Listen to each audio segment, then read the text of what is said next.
Welcome back, everybody. If you're here, it means you enjoyed the first chapter, and you don't want to miss out on chapter 2 of Junior Blaze Birth of a Hero. That's the official title.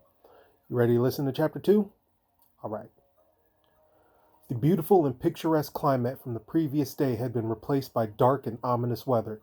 It had stormed overnight, and the clouds remained, looking heavy and drizzling lightly across town.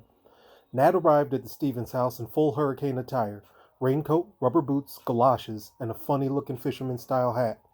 MJ thought nothing of it, as this was Nat's usual rainy weather gear. He himself had on dark blue jeans and his favorite gray t-shirt with the word King emblazoned in black across the chest. He grabbed a red hooded sweatshirt from the closet and they were on their way. On their walk to Martin Luther King Jr. High School, the boys conversed about the decision MJ's parents had made the previous night.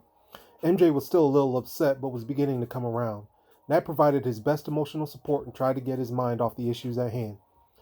You know you'll smoke everybody in the phys ed final. No one can ever keep up with you, Nat said, attempting to cheer his sullen friend. Yeah, MJ grunted as he stared unblinkingly at the ground.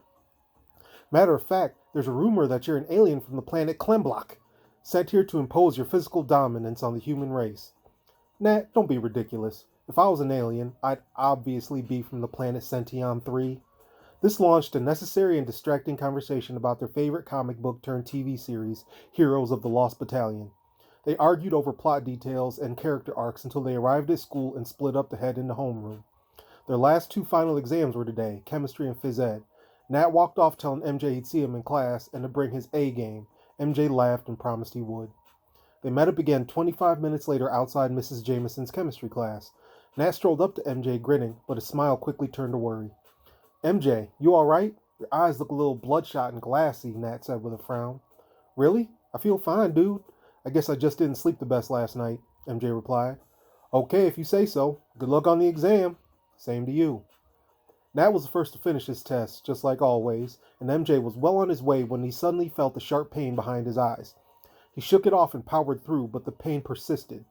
MJ was more than a little worried, as he never experienced headaches before, but he attributed it to his family's stress and the lack of sleep from the previous night. He turned in his exam and headed directly for the locker room. Gym class was next, the class where he could dominate and turn off his brain for a little while, just what the doctor ordered. Class went poorly from the start. MJ couldn't seem to get his footing right and tripped during the first set of sprints. He recovered, but still finished in last place, after Nat. He shot MJ a concerned look as he stumbled across the finish line, but MJ shrugged it off. On the very next sprint, MJ didn't even make it across the gymnasium. He fell to the ground, struggling to catch his breath. His head was pounding, and he couldn't focus on anything. He was aware of the other students gasping, and vaguely heard his gym teacher, Mr. Brown, yelling his name. Stevens? Stevens, are you all right? Get up, kid, Mr. Brown said, failing to keep the frown from his face as he approached. I'm okay, I just need a minute, said MJ, still staring at the ground. As MJ's vision came back into focus, the strangest thing began to occur. The temperature around him began to drop, goosebumps appeared on his skin, and a small area of the gym floor became covered in a light layer of ice. MJ, perplexed at what he had just witnessed, leapt to his feet. He looked around the gym at his classmates, bewildered. None of them had seen what he saw. In a panic, MJ sprinted to the double doors, knocking them open from the hinges as he went through, barely slowing down. I really wonder what that was all about, said Mr. Brown, as he walked to the center of class, promptly slipping and falling on the still moist gym floor. MJ ran through the halls, ignoring all the shouts for him to slow down and inquiries about what was wrong. He just knew that he had to leave. In his mind, everything would be better once he got home. As crazy as that sounded, it just had to be true. Nurse Roberts looked on in thinly veiled surprise as MJ entered the office complaining about illness. For as long as she had known him, MJ had never missed a single day due to sickness. As a matter of fact, MJ had never missed school, not with the flu, chicken pox, a broken bone, high fever, or any other ailments that normally affect school-age youths. I'm really sick. Can you call my mom? MJ asked wearily. If you say you're that sick, sugar, I most certainly will, Nurse Roberts said, smiling through furrowed eyebrows. She led MJ to the dark, quiet room where the sick students typically go to lie down on one of the couches. He asked for a glass of water and put his head down on the pillow. He quickly fell asleep before Nurse Roberts returned. She smiled to herself while setting his glass down and left the room quietly. MJ woke a little while later to a gentle rubbing on his back and his mother's soothing voice. Marky Joe, wake up. Let's get you home and in bed. I'll make you soup while you rest. Okay, he replied groggily, and I hate it when you call me Marky Joe. She helped him into the back seat of her four-door navy blue luxury sedan and hurried into the driver's seat.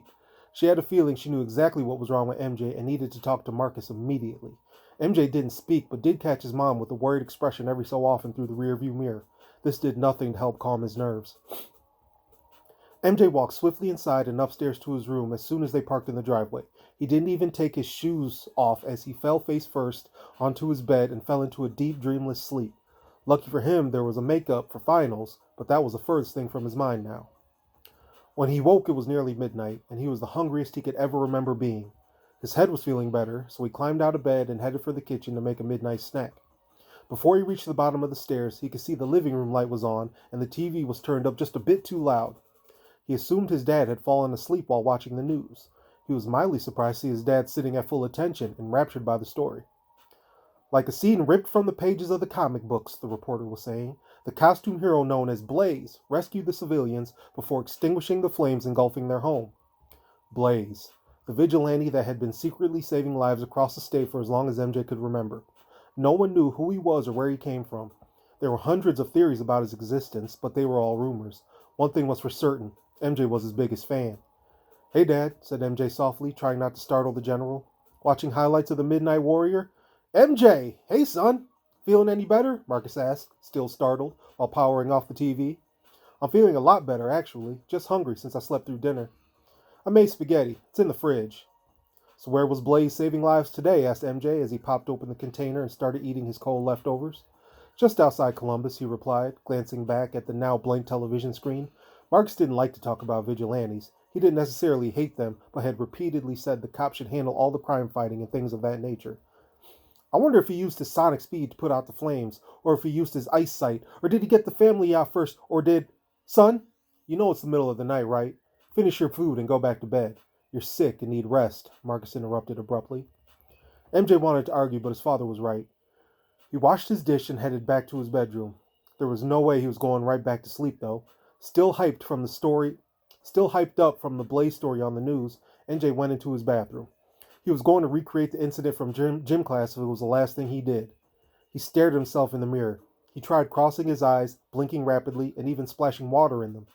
When that didn't work, he grabbed the edges of the sink and leaned in closer. After what felt like hours with no results, MJ punched down on the sink out of frustration. He jumped back in shock as the sink ripped free from the wall and crashed to the floor, and then through the floor and broke into several pieces in the kitchen beneath him. MJ looked down in horror as he saw his father's face look up at him through the new renovation to his home. In what felt like the blink of an eye, Marcus was no longer in the kitchen, and MJ heard a furious pounding on his bedroom door. Knowing that this was the moment that he would meet his demise, MJ slowly crossed the room. The knocking continued, hard and steady. MJ steadied himself, took a deep breath, and wiped the sweat from the palms on his pants. He waited for the knock one more time before slowly and cautiously opening the door. When MJ looked up, he expected to see the general, in full rage mode, ready to tear him apart. But that's not what he saw. What he did see caused him to go weak at his knees and his voice to catch in his throat. There was no way this was happening. Blaze himself was standing at the door. His all-black costume made him resemble a shadow. Only his heaving chest and muffled breathing under his ski mask made him even seem human. His eyes were hidden behind what could only be described as swimming goggles, only sleeker and built into his mask, which resembled the helmet that fighter pilots wear, but slicker, more streamlined. The entire costume had a textured look due to the Kevlar sewn into the chest plate, abdomen, and other vital areas. It also appeared to have a shimmering quality, like it was made from the fanciest of materials. MJ hardly noticed any of this, however. His legs still hadn't regained their composure, and he was still on the ground. He half crawled, half rolled to his bed, eyes glued on Blaze still standing in the doorway. MJ tried to speak, but only managed a meager croak. That's when Blaze stepped fully into the bedroom. "Marcus Jamal Stevens, Jr.," Blaze said in a deep, altered voice. He then reached up and unclasped his mask and removed it slowly. "I think we need to talk." MJ was once again completely blown away. It was like the world he had known no longer existed. Dad? And that's Chapter 2 of Young Blaze, Birth of a Hero. If you're still intrigued, remember to check me out next week. I'll be releasing Chapter 3 tonight for you to read. And this is the last Thursday live read, so all live reads will now be released on Tuesdays, still at 11 o'clock, but the first time will be Tuesday, April 10th, 11th, 14th. Tuesday, April 14th will be the next live read, all right? Peace out, folks.